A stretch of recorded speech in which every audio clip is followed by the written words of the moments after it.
127면 누가복음 19장 1절부터 10절까지 찾으셨으면 이 말씀 함께 읽겠습니다. 예수께서 여리고로 들어가 지나가시더라. 삭개오라 이름하는 자가 있으니 세리장이요 또한 부자라. 그가 예수께서 어떠한 사람인가 하여 보고자 하되 키가 작고 사람이 많아 할 수 없어 앞으로 달려가서 보기 위하여 돌 무화과 나무에 올라가니 이는 예수께서 그리로 지나가시기에 되밀어라. 예수께서 그곳에 이르사 쳐다보시고 이르시되 삭개오야 속히 내려오라. 내가 오늘 내 집에 유하여야 하겠다 하시니 급히 내려와 즐거워하며 영접하거늘 무사람이 보고 수근거려 이르되 저가 죄인의 집에 유하러 들어갔도다 하더라. 삭개오가 서서 주께 여짜오되 주여 보시옵소서. 내 소유의 절반을 가난한 자들에게 주겠사오며 만일 누구의 것을 속여 빼앗은 일이 있으면 내 갑절이나 갚겠나이다. 예수께서 이르시되 오늘 구원이 이 집에 이르렀으니 이 사람도 아브라함의 자손이미로다. 인자가 온 것은 잃어버린 자를 찾아 구원하려 함이니라. 아멘. 오늘은 하나님 나라 절기 세 번째 시간입니다. 그리고 이제 오늘 보는 이 주일 복음서 말씀은 너무 잘 아는 삭개오 이야기입니다. 이게 너무 잘 아는 이야기이기 때문에 좀 시시할 수 있는데, 그리고 또 삭개오네 뭐 이제 이렇게 그런 마음이 들 수 있는데, 이제 그렇지만 여전히 하나님의 말씀이라고 하는 것 좀 생각하면서 다시 한번 이 말씀을 좀 묵상할 수 있으면 좋겠습니다. 성경에서 삭개오 이야기는 이제 여기만 나오는 이야기입니다. 그렇기 때문에 이 삭개오에 대한 정보도 다른 데서는 찾을 수가 없고 그냥 여기서만 찾아야 하죠. 자, 이 말씀에 의하면 이제 일단 삭개오는 여리고 성에 사는 세리장입니다. 그리고 부자라고 그랬습니다. 이게 2절 말씀에 있는 얘기인데, 어떻게 해서 부자가 되었을까? 삭개오는 어떻게 해서 부자가 되었을까? 우리 누가복음 3장 말씀 한번 보겠습니다. 91면 누가복음 3장 7절부터 14절입니다. 19장은 표시를 좀 해 놓으시고요. 조금 있다가 한번 다시 볼 예정이니까. 누가복음 3장 7절부터 14절까지 자, 같이 읽습니다. 시작. 요한이 세례 받으러 나오는 무리에게 이르되 독사의 자식들아 누가 너희에게 일러 장차 올 진노를 피하라 하더냐. 그러므로 회개에 합당한 열매를 맺고 속으로 아브라함이 우리 조상이라 말하지 말라. 내가 너희에게 이르노니 하나님이 능히 이 돌들로도 아브라함의 자손이 되게 하시리라. 이미 도끼가 나무 뿌리에 놓였으니 좋은 열매 맺지 아니하는 나무마다 찍혀 불에 던져지리라. 무리가 물어 이르되 그러면 우리가 무엇을 하리이까? 대답하여 이르되 옷 2벌 있는 자는 옷 없는 자에게 나눠줄 것이요 먹을 것이 있는 자도 그렇게 할 것이니라 하고, 세리들도 세례를 받고자 하여 와서 이르되 선생이여 우리는 무엇을 하리이까 하매 이르되 부가 된 곳 외에는 거두지 말라 하고, 군인들도 물어 이르되 우리는 무엇을 하리이까 하매 이르되 사람에게서 강탈하지 말며 거짓으로 고발하지 말고 받는 급료를 족한 줄로 알라 하니라. 자, 세례 요한이 광야에 나타나서 하나님의 나라와 회개의 세례를 전했다고 하는 사실을 지난주에도 말씀을 드렸습니다. 사방에서 사람들이 나왔죠. 그리고 이제 세례 요한에게 세례를 받았습니다. 그런데 그때 이제 요한이 전해준 메시지를 보면 단순히 회개하라 이게 아니었어요. 회개하지 않으면 하나님의 심판을 피할 수 없다. 이런 내용까지 포함해서 이 심판의 메시지를 하나님 나라 메시지로 그렇게 전해줬습니다. 그러니까 무섭죠. 회개하지 않으면 하나님의 심판을 피할 수 없다. 무섭습니다. 그래서 그랬는지 사람들이 이제 요한에게 나와서 세례를 받으면서 지금 읽은 말씀에 보니까 우리가 그럼 무엇을 해야 되겠습니까? 라고 물었습니다. 이제 그럴 때 요한이 사람들의 상황과 형편에 맞게 어떻게 해야 하는가에 대한 실제적인 처방을 내려줬습니다. 어떻게 보면 직업별로 이제 각각 다른 처방을 사람들에게 내려준 건데, 자, 그 중에 세리들이 있었단 말이죠. 근데 세리에게 내려준 처방이 이런 겁니다. 부과된 것 외에는 거두지 말라. 자, 3절 말씀인데, 13절 말씀이죠. 13절 말씀인데, 세리들에게 왜 이런 처방을 요한이 내려줬을까? 이유가 무엇일까? 뻔하죠. 이 사람들이 부과된 것 외에 더 많은 것을 거두는 사람들이었기 때문에 그렇습니다. 이제 그렇게 거뒀다는 거예요. 세리들이 세금을 그렇게 걷어서 부과된 것, 정해진 것은 로마로 보내고, 나머지 초과로 거둔 것은 전부 자기가 갖는 것입니다. 이 세리들은 로마를 위해서 세금을 걷는 사람들이란 말이죠. 그러니까 로마의 그 힘과 군사력을 등에 업고 이 일을 하는 것입니다. 그렇게 생각하면 이 사람들은 돈을 그냥 줍는 거나 마찬가지입니다. 부자가 안 될래야 안 될 수가 없는 거고, 오히려 세리가 부자가 안 되면 그게 오히려 이상한 일이죠. 세리장의 경우는, 삭개오는 이제 세리장이니까, 세리장의 경우는 그런 기회와 권한이 일반 세리에 비해서 훨씬 더 많은 사람이란 말이죠. 그러니까 이런 삭개오가 부자인 것은 너무 당연한 일입니다. 삭개오는 그렇게 부자가 된 사람이겠다, 우리가 추정할 수 있습니다. 그런데 삭개오에 대한 얘기가 이제 한 가지 더 있습니다. 이 사람은 세리장이고 부자인데 거기에 더해서 죄인입니다.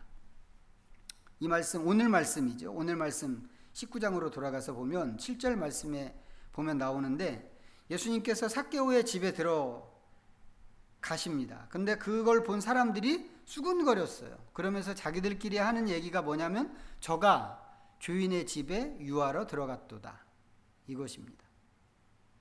이 말은 기본적으로는 삭개오의 집에 들어가시는 예수님에 대한 판단이겠죠. 그렇지만 그 전에 이미 삭개오에 대한 판단이 들어가 있는 그런 수군거림입니다. 삭개오는 삭개오라고 하는 이름을 가진 사람입니다. 그리고 그 도시에서 세리장이란 말이죠. 그렇기 때문에 모르는 사람이 없는 그런 인물입니다. 당연히 그의 이름이 삭개오라고 하는 것도 사람들이 다 알고 있었을 것입니다. 그런데 그 사람들이, 야, 예수님이 삭개오의 집에 들어가셨네, 이렇게 이야기하지 않고 죄인의 집에 들어갔다고 이렇게 수군거렸단 말이죠. 사람들은 삭개오를 이름조차 부르지 말아야 하는 그런 존재로 생각하고 철저하게 죄인으로만 취급하고 있는 것입니다. 삭개오가 왜 그렇게 죄인인가 하는 것은 우리가 다 알고 있는 내용입니다. 그는 침략자를 위해서 부역하는 매국노이기 때문에 그렇죠. 그런데다가 세리는 정해진 세금보다 더 많이 거둬서 자기 배를 불리는 사람이라고 그랬단 말이죠. 더 많이 거둔다라고 하는 것은 세금을 내는 사람 입장에서는 뭐겠어요? 약탈당하는 거나 마찬가지입니다. 그런 점에서 삭개오가 하는 일은 단순한 매국 행위를 넘어서 자기 민족을 억압하고 약탈하는 그런 일이기도 합니다. 그러니까 이런저런 이유들을 모아보면 삭개오는 매국노의 약탈자의 돈밖에 모르는 그런 인간이란 말이죠. 그런데 그런 삭개오가 당연히 죄인일 수밖에 없는 그런 삭개오가 예수님을 만나고 달라졌다고 하는 게 오늘 말씀의 이야기입니다. 이 삭개오 이야기를 읽을 때 어디에다가 무게중심을 둘까, 이게 좀 중요한 일일 것 같은데, 그리고 사람에 따라서, 읽는 사람에 따라서 또 독자의 어떤 처해 있는 상황에 따라서 좀 이 얘기를 다르게 읽을 수 있겠지만, 객관적으로 볼 때 삭개오 이야기에서 가장 큰 중심은 그가 예수님을 만났다는 데 있습니다. 예수님을 만나고 바뀌었기 때문에. 우리가 하나님 나라 절기를 시작할 때 세례 요한 이야기로 시작했는데, 요한이 광야에서 하나님 나라를 선포했습니다. 하나님 나라 메시지를 선포했죠. 회개하라, 하나님의 나라가 가까이 왔느니라, 이것이었어요. 하나님의 나라가 가까이 온다고 하는 것이 무슨 뜻인가? 그 얘기는 하나님 나라라고 하는 어떤 땅덩어리가 오는 것이나 아니면 어떤 영역이 오는 게 아닙니다. 글쎄, 우리는 이 현재를 살고 있는 우리는 어떤 나라, 대한민국이라고 하면 세계지도 상에 있는 그 땅덩어리를 먼저 생각할지 모르겠어요. 그렇지만 실제로 나라라고 하는 것은 땅덩어리가 오는 게 아니란 말이죠. 하나님의 나라가 온다고 하는 것은 그 나라의 주권자인 왕이 온다고 하는 그런 이야기입니다. 고대 왕정 국가에서는 왕이 곧 국가였기 때문에 그렇습니다. 그러니까 왕이 없으면 옛날 사람들한테는 나라도 없는 거예요. 왕이 없으면. 이건 유대인들만 그렇게 생각한 게 아니고 모든 나라가 다 그랬습니다. 우리나라는 어땠을까요? 우리가 옛날에는 왕을, 임금님을 나라님이라고 그랬단 말이죠. 우리도 옛날 사람들한테는 옛날 우리 조상들에게는 왕이 곧 나라였던 것입니다. 자, 그런 점에서 세례 요한이 하나님의 나라가 가까이 왔다라고 하는 것은 그 나라에 왕이 오신다고 하는 그런 이야기고, 오래전부터 하나님께서 예고하셨던 왕이신 메시아가 온다는 그런 이야기입니다. 그리고 그 왕의 실체는 당연히 예수님이시죠. 예수님은 하나님의 메시아로서 하나님의 나라를 이 세상에 가지고 오신 그런 분입니다. 그런데 죄인인 삭개오가 예수님을 만나서 다른 사람이 됐다고 하는 이야기입니다. 다시 말씀드리지만 예수님을 만나는 것은 하나님 나라의 왕을 만나는 것이고, 그것은 곧 하나님의 나라를 만나는 것입니다. 죄인인데, 다들 죄인이라고 그랬단 말이죠. 그리고 이 사람이 왜 죄인인가도 말씀드렸잖아요. 죄인인데 어떻게 이게 가능할까? 이게 오늘 우리가 좀 생각해 보고 싶은 이야기인데, 본문이 보여주는 이야기를 보면 예수님께서 지금 예루살렘을 향해서 가시는 중입니다. 이 여행은 어디서부터 출발했는가 보면 갈릴리에서부터 시작한 여행입니다.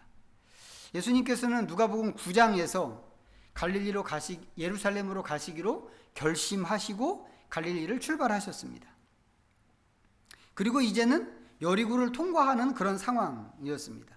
여리고에서 예루살렘까지는 한 30km 정도 되는 거리입니다. 그리고 이 여리고는 이제 수천 년이나 된 아주 오래된 그런 도시입니다. 이 예루살렘 여행이라고 하는 게 예루살렘으로 들어가는 여행일 수도 있고 예루살렘에서 나오는 여행일 수도 있는데, 어떤 경우든지 여리고는 꼭 거쳐가야 하는 길목입니다. 오늘 말씀은 예수님께서 여리고를 지나서 예루살렘으로 가시는 것을 이야기하고 있는 겁니다.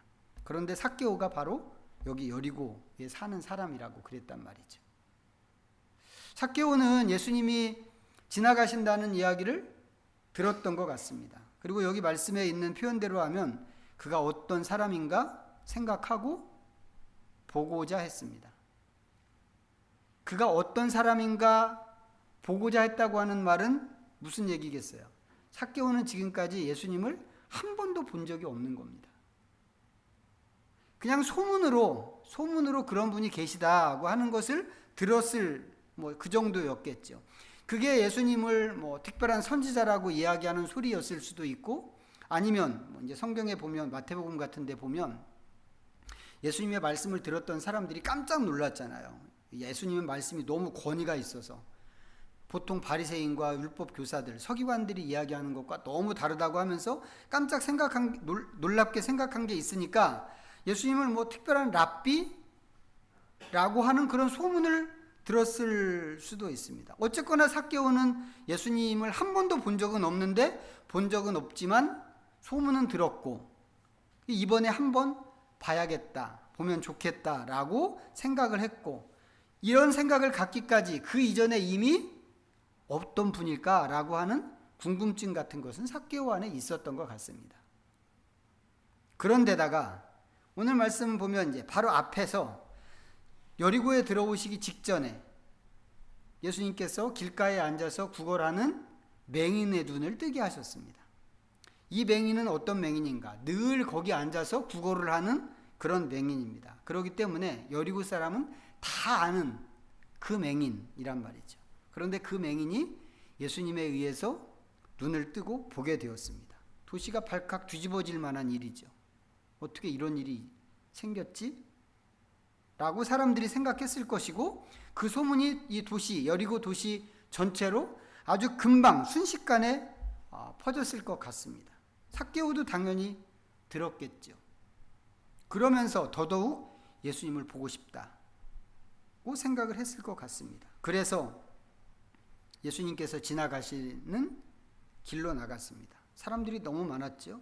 비집고 들어갈 틈을 찾을 수 없었고, 삭개오는 키가 작았습니다. 삭개오는 매국노, 약탈자, 돈만 아는 놈, 죄인이라고 하는 사람들의 그 관점이 있었단 말이죠. 그걸 삭개오도 다 알고 있었을 거겠죠. 이 사람은 이름도 안 부르고 죄인이라고 하는 말로 그냥 동네 사람들이 퉁쳐버리는, 그래서 말 한마디도 섞으면 안 되는 그런 부류로 취급을 하는 것을 삭개오도 다 알고 있었을 겁니다. 그런 사람에게 누가 자리를 내줄까? 길을 내줄까? 예수님 보라고? 그것도 생각할 수 없는 그런 이야기죠.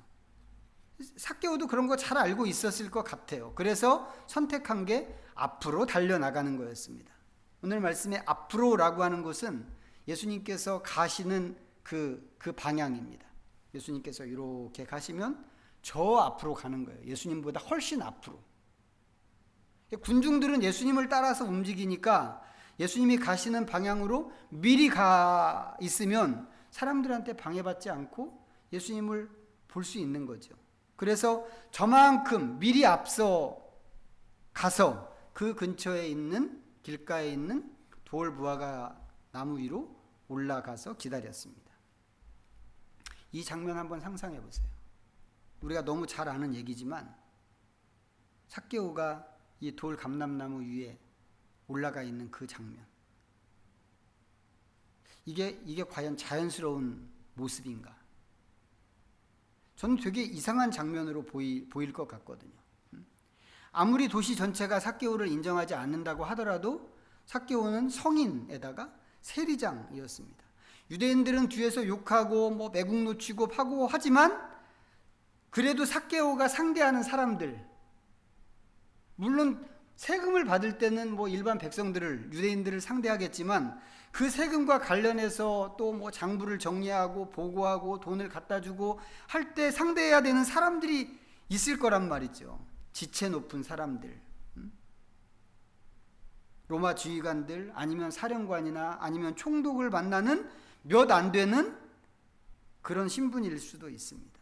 물론 그 로마 사람들은 이 피지배 민족인 삭개오를 멸시하는 게 있겠지만 그래도 신분적으로는 꽤 높은 사람을 만나는 삭개오란 말이죠. 거기다가 이 사람이 세리장이니까 휘하에 자기가 부리는 일반 세리들도 있었을 것이고, 그런데 그런 사람이 나무 위에 올라가 앉아있다 생각을 하면 그걸 보는 사람들은 그 삭개오를 어떻게 생각할까?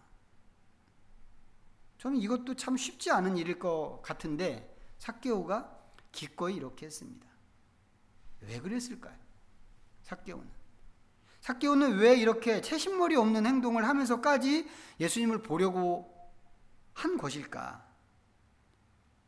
이 사람이 예수님한테 무슨 부탁을 하려고 그러는 것도 아니죠. 성경에 보면 예수님을 급하게 찾는 사람들, 아주 간절하게 찾는 사람들 전부 부탁하는 사람들이었습니다. 죽어가는 딸을 좀 살려달라고 하는 그 회당장이 있었는가 하면 귀신 들린 딸을 좀 풀어달라고 하는 수로보니게 여인이 있었고, 아니면 하인이 병들어서 죽게 되었다고 하면서 도움을 달라고 요청했던 로마 백부장이 있었고, 여기 여리고성에 들어오기 직전에는 맹인이 눈을 좀 뜨게 해달라고 다윗의 자손이여 그러면서 막 사람들이 하지 말라고 하는데도 방해하고 그것 무시하고 소리를 지르고 그랬단 말이죠. 이런 거 생각하면 보통 사람들이 예수님을 찾는 곳은 뭔가 급한 일이 있어서 도움이 꼭 필요해서 예수님을 찾아왔습니다. 근데 삭개오는 그런 것도 없단 말이죠. 뭔가 얻으려고 필요에 의해서 예수님을 찾는 게 아니고 그냥 그가 어떤 사람인가 보고 싶어서 궁금해서 나온 것입니다. 근데 그게 뭐라고? 그렇게 한번 보는 게 뭐라고 그 많은 사람들을 보는데 이렇게까지 하는 것일까? 삭개오는 하나님 나라를 알아서 그랬을까요? 하나님 나라가 오고 있어. 나 죄인이니까 회개하고 하나님 나라에 들어가야 돼. 이런 마음으로 이렇게 한 것일까요? 예수가 어떤 사람인가 이게 궁금했다고 한다면 이건 예수님을 아는 게 아니죠.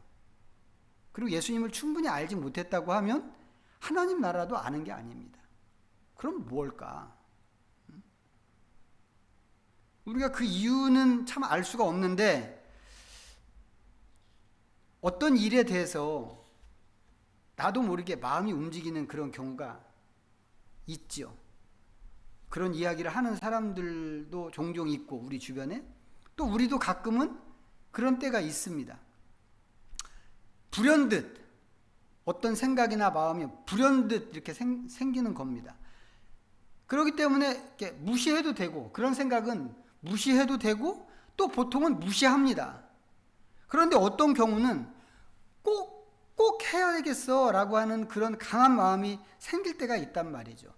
그거 안 하면 두고두고 후회할 것 같은, 하고 나서 후회하는 수도 있겠지만 왠지 모르게 그 순간에는 그거 안 하면 크게 후회할 것 같은 그런 마음들이 올라오는 경우들이 있단 말이죠. 왜 그래? 라고 물으면 왜 그러는지 나도 모릅니다. 이유를 알 수 없고 설명하는 것은 더더욱 안 되는 그런 일인데 삭개오도 그런 것이 아니었을까? 저는 그렇게 한번 생각을 해봅니다. 예수님에게 가서 무슨 이야기 할 말이 있어서 그러는 것도 아니고 내 힘으로는 도무지 풀어지지 않는 아주 어려운 예수님의 능력으로나 풀 수 있는 어려운 부탁을 하려고 그러는 게 아니라 그냥 어떤 사람인가 한번 보면 좋겠어 라고 생각한 것 뿐이고, 그렇기 때문에 지나가는 그 모습을 보는 걸로 충분한 그런 일이란 말이죠. 하지만 그 정도로 가볍게 생각할 수 있는 일이기 때문에 무시할 수 있는 것입니다. 그런데 삭개오가 그런 생각을 무시하지 않고 나무 위로 올라갔다고 하는 것입니다. 성경에 나오는 이야기는 아니지만 나중에 사람들이 와서 아니면 동료 세리들이 와서 왜 그렇게까지 했어? 라고 묻는다면 왜 그랬는가? 이거 분명하게 대답하지 못했을 수도 있습니다. 나도 몰라. 내가 왜 그랬는지. 그냥 얼굴 한번 보고 싶어서 그랬어. 이 정도가 삭개오가 말할 수 있는 전부였을 수도 있습니다. 자, 그런데 여기 아주 재밌는 상황이 펼쳐집니다. 자, 1절 다시 한번 보겠습니다. 19장 1절 읽어보죠. 시작. 예수께서 여리고로 들어가 지나가시더라. 자, 이 말씀에 의하면 예수님께서는 여리고에 들어오셨지만 여기 머무실 생각은 없습니다. 근데 보통 그렇게 하지 않거든요. 옛날 여행이라는 게 전부 걸어서 가는 여행이란 말이죠. 그렇기 때문에 여행은 되게 고됩니다. 그래서 가다가 마을이나 도시를 만나면 잠깐이라도 머물러서 쉬고 또 뭐 식사라도 하고 이렇게 가는 게 상식이란 말이죠. 여리고에서 예루살렘으로 이제 가는 길이 이제 그만큼 남은 건데, 여리고에서 예루살렘은 길게 올라가는 길입니다.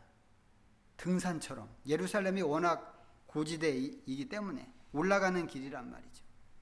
그렇기 때문에 아주 오래전부터 여행자들은 여기 여리고에 오면 여기서 좀 숨 좀 돌리고 힘을 보충해서 가는 그런 도시가 여리고입니다. 예수님께서는 갈릴리에서부터 시작하셨단 말이죠. 이미 긴 여행을 하신 상태고 여기 들어오시기 전에는 길가에서 구걸하는 맹인을 고쳐주시느라고 거기서 또 시간을 많이 쓴 것도 있습니다. 예루살렘까지 간다고 하면 30km를 가야 되는 일이기 때문에 더군다나 혼자도 아니고 뭐 제자들만 있는 것도 아니고 많은 군중들과 함께하는 그런 걸음이기 때문에 한 번에 갈 수 있는 거리도 아닙니다. 그러면 어디 여리고에 들어온 이상 어디 음식점이라도 들어가서 좀 힘을 보충하고 가는 게 그게 맞는 일이란 말이죠. 그런데 예수님께서는 그럴 생각이 전혀 없는 것처럼 그렇게 보이시고 그냥 지나가시는 중입니다. 그런데 그 길목에 삭개오가 올라간 돌무화과 나무가 있었고 나무 위에 앉아있는 삭개오를 보셨다고 하는 것이죠. 그리고는 그 삭개오에게 내려오라고 그러신 것입니다. 그러면서 내가 오늘 내 집에 유하여야 하겠다고 그러셨습니다. 이 장면을 상상해 보면 예수님께서 삭개오를 어떻게 하셨지? 삭개오를 알고 찾아오셨나 싶은 생각도 듭니다. 그럴 수 있죠. 한 번도 본 적이 없는 삭개오인데 그런 삭개오의 이름을 부르신 것을 보면 예수님은 삭개오를 먼저 알고 이미 알고 계신 것 같습니다. 당연히 삭개오는 급히 내려와서 예수님을 기쁘게 즐겁게 영접을 했습니다. 그런데 이 장면을 보면서 문득 이런 질문도 생깁니다. 만약에 삭개오가 그 나무 위에 올라가지 않았다면 어떻게 됐을까? 말씀드린 것처럼 삭개오는 무슨 특별한 필요가 있어서 예수님을 보려고 한 게 아닙니다. 예수님이 뭔가 오해하는 게 있어서 그 오해를 풀으려고 예수님을 만나려고 한 것도 아니란 말이죠. 그냥 예수님 얼굴을 한번 보고 싶었을 뿐입니다. 어떤 분인가? 벌써부터 소문이 자자했던 분이고 너무 특별한 분으로 알려졌기 때문에 그분이 어떤 분일까 궁금했단 말이죠. 근데 예수님 앞에 나가기에는 제약이 너무 많았고 사회적으로나 신체적으로나 종교적으로 고립되어 있는 그 삭개오의 상황을 생각하면 굳이 이렇게까지 할 필요가 있을까 싶은 생각이 들 정도란 말이죠.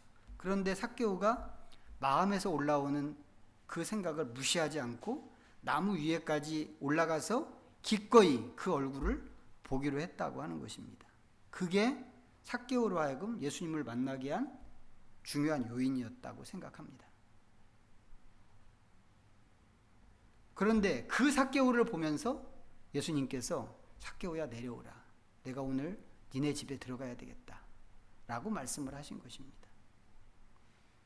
앞서도 말씀드린 것처럼 예수님은 그분 자체가 하나님 나라입니다. 그렇기 때문에 예수님이 여리고 성으로 들어오셔서 지나가신다 라고 하는 것은 하나님의 나라가 들어와서 지나가는 것과 똑같은 이야기입니다.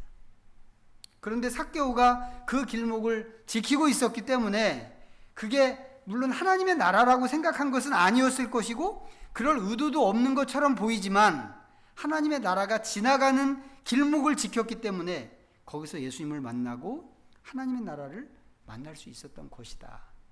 이런 얘기죠. 그리고 그게 중요한 계기가 돼서 이 사람의 모든 것이 변화되었습니다.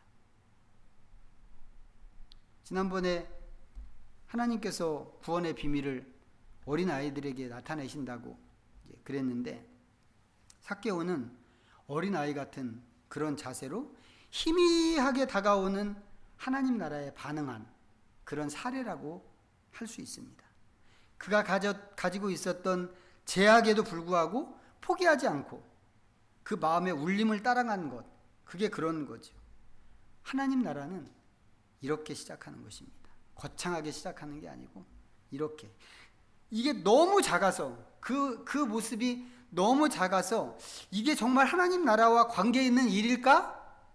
이것조차도 확정을 할 수가 없을 만큼 아주 사소해 보이는 것으로 시작을 하더란 말이죠.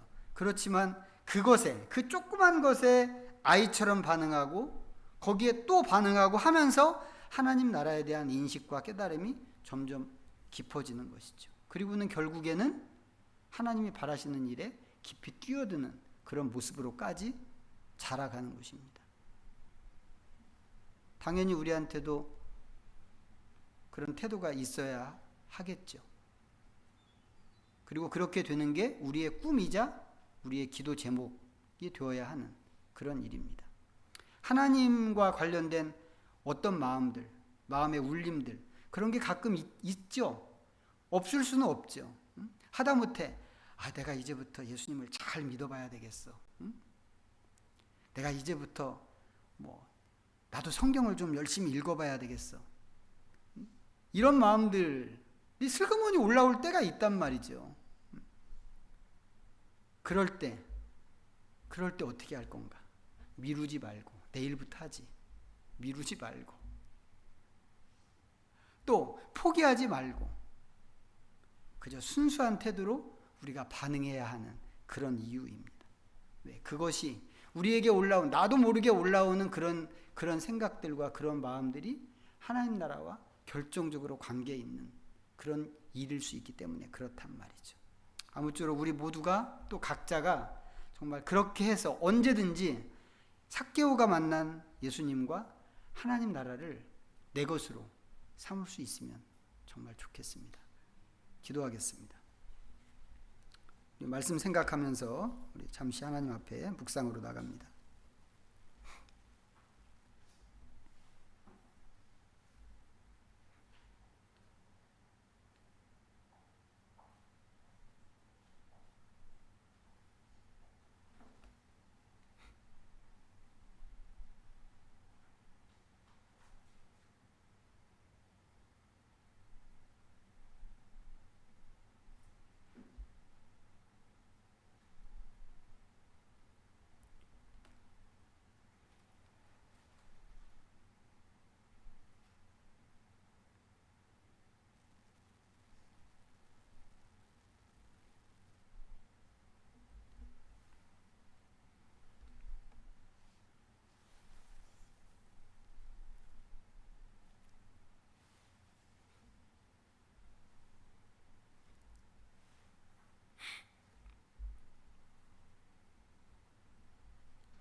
자비하신 하나님, 삭개오의 마음과 그 마음을 붙든 그의 행동이 우리에게도 있기를 원합니다.